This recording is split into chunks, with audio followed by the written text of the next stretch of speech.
Hello everyone, welcome back to the R&J Fix channel. I'm R. And I'm Jay. Today we will be replacing the cabin air filter in a 2003 to 2013 Toyota Corolla.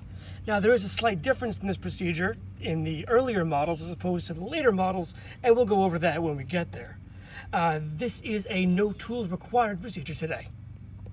So the cabin air filter is the filter that filters the air from the outside that's coming into the HVAC system. It takes out dust and particulates and things and makes the inside air a little bit more attractive. In this car, as in most Toyotas, the cabin air filter is mounted in a compartment behind the glove box. So in order to access the filter, we're going to have to get the glove box out of the way. As Jay mentioned, this is a no tools required procedure, so we should be able to get this done pretty easily. We open the glove box. Now, a tip from Jay and I to you is take all your stuff out of the glove box before you do this. Part of this procedure is going to be to invert this door beyond its full extension and everything would dump out. To remove the door, there's two steps. One of them is this damper right here has to be snapped off. Now, this is where the difference that Jay mentioned about the 2003 to 2008 models compared with the later models. The 2003 to 2008 has a Phillips head screw, very small, right in here that holds this damper on the axle shaft. The 2009 to 2013, it's just a press fit on this axle shaft, which is a snap. So all we're going to do is just pop it off. That's one step down. Now the other step is to overextend the door beyond its stops. And as you can see, it is designed not to overextend. And the way that it accomplishes that is there are pins mounted on the side of the glove box compartment that as the door moves, so does those pins, and they actually get caught on the inside face of the dashboard. So what we're going to do is we're going to squeeze the door to get those pins past the dashboard face. And now you can see we've extended it out of the way. Now right in here is the compartment that the filter is mounted in. There's a cover on it, and we need to remove that cover.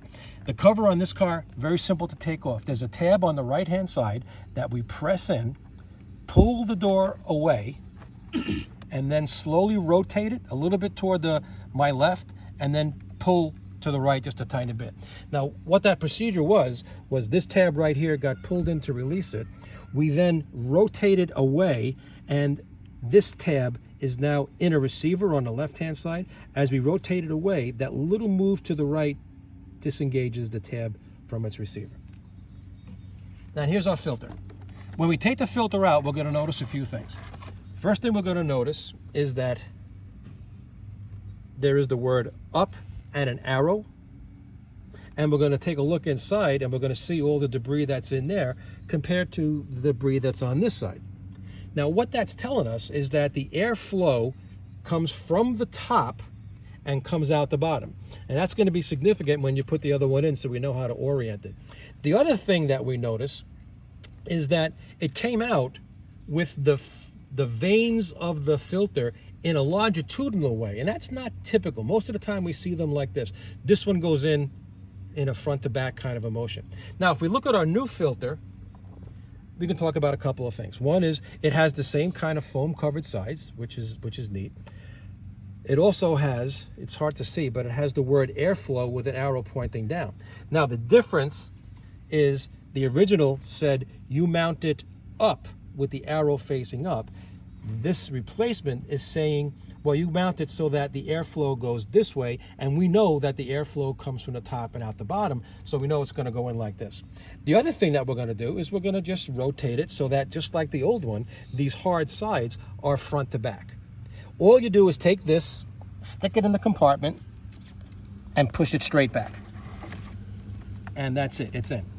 Now, we take our compartment door, and we notice two things on the compartment door. One is, once again, we have an arrow with the word up, so we know that the door goes in this orientation. The second thing we notice is that there are these little hooks on the bottom, and they're going to go under that filter just to kind of hold it in position. The way that we're going to put this in place is we're going to slide it in on a slight angle, hook this tab into its receiver on the left-hand side, rotate it back, and listen for the snap for this to engage.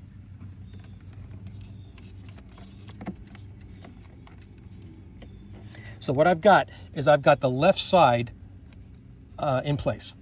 And once that left side is in place, I'm going to rotate it. And listen for the snap.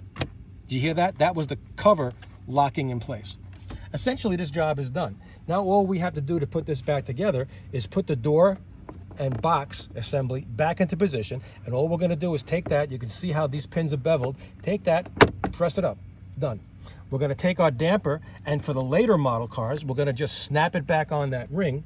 For the earlier model cars, 2003 to 2008, we're going to put it on the shaft and replace the Phillips head screw. That's it. That's all it takes. This is a 15-minute job, and it can be done by anybody. And as Jay said when we first started, no tools.